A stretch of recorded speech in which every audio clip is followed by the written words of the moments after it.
दोस्तों नमस्कार। मैं आपके सेहत का दोस्त डॉक्टर अरविंद श्रीवास्तव, होम्योपैथिक विशेषज्ञ मऊ से। दोस्तों एक सवाल है आपसे, और वो सवाल ये है कि हमारे पूर्वज आखिर वो कौन सी युक्ति जानते थे जिसके बदौलत घर में मात्र एक आदमी नौकरी करता था और 10 लोग कम से कम उसके साथ बड़े अच्छे तरीके से और पूरी तरह से स्वस्थ रहते हुए 100 साल तक जीते थे। और आज परिवार का हर एक सदस्य कमाने के लिए पूरी जुकत लगाए हुए है, मेहनत कर रहा है, नौकरी कर रहा है, बावजूद इसके शारीरिक रूप से मानसिक रूप से मजबूती के साथ पूरी तरह से स्वस्थ अपने को नहीं रख पा रहा है। और 100 साल तो बहुत दूर की बात है, 50-60 साल जाते जाते तमाम तरह की बीमारियां, ब्लड प्रेशर, शुगर, अनगिनत बीमारियां आ रही हैं और उनका सामना करना पड़ रहा है, उनकी दवाएं ले रहा है।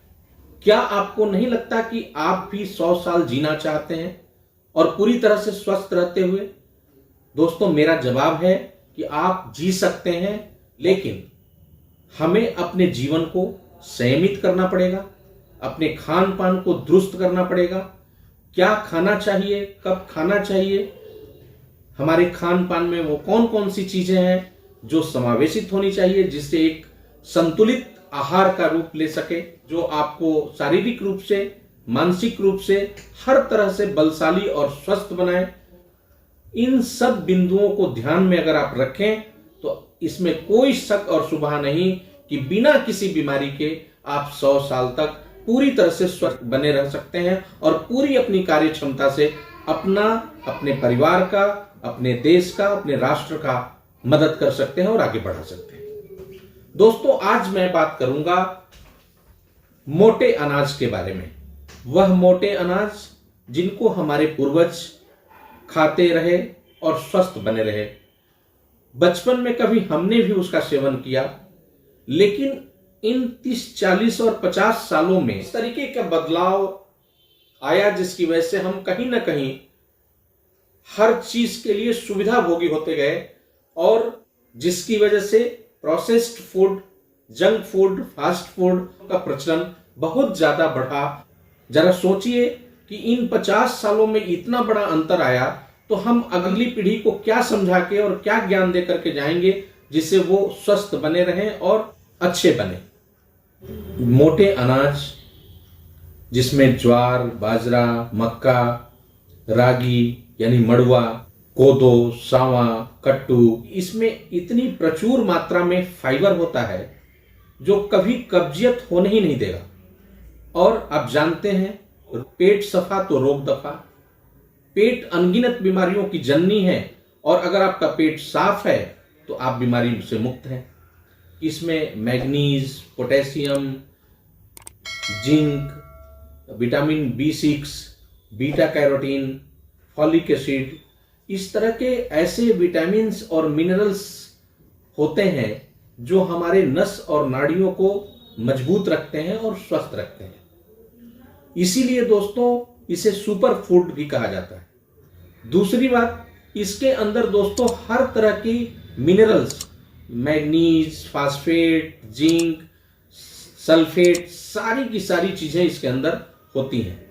इसके साथ साथ omega 3 fatty acid, vitamin 6, beta carotene, ये सारी प्रचुर मात्रा में होती है जो आपके नस नाड़ियों को, आपके ब्लड को, आपके शरीर को, आपके हर एक सेल को स्वस्थ रखने के लिए जिम्मेदार होती हैं और स्वस्थ रखती हैं।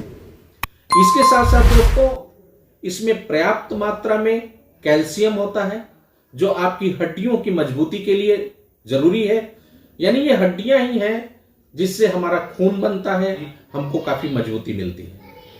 दोस्तों सबसे बड़ी बात यह है कि इसमें कोलेस्ट्रॉल की मात्रा और ट्राइग्लिसराइड की मात्रा बहुत ही कम होती है, और कम होने की वजह से न तो ब्लड प्रेशर का चिंता करना है, न तो आपको हार्ट की कोई चिंता करनी है, न तो ब्रेन स्टोन की कोई चिंता करनी है, न तो फैटी लीवर, फैटी पैंक्रियाज की चिंता करनी है।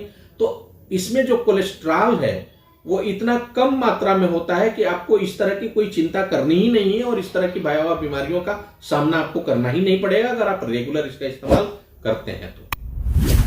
खुशी की बात यह है कि इस पूरे 2023 को मोटे अनाज का पूरा ईयर घोषित किया गया है और हमें विश्वास है कि मोटा अनाज हमारे भारत का जो क्लाइमेट है, जहां हम मोटा अनाज पर्याप्त मात्रा में हम पैदा कर सकते हैं और उसका सेवन करके हम न केवल भारत के ही लोगों को बल्कि पूरे विश्व को स्वस्थ रख सकते हैं।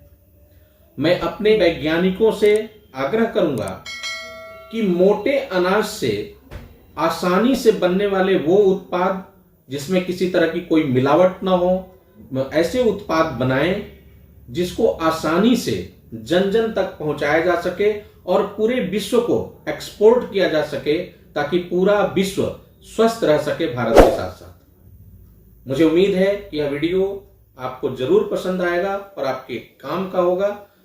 अधिक से अधिक आप दोस्तों मित्रों तक शेयर करें ताकि लोग मोटे अनाज के महत्व को समझ सकें और अपने को स्वस्थ रख सकें। बहुत बहुत धन्यवाद दोस्तों। नमस्कार। आप अपना ख्याल रखें।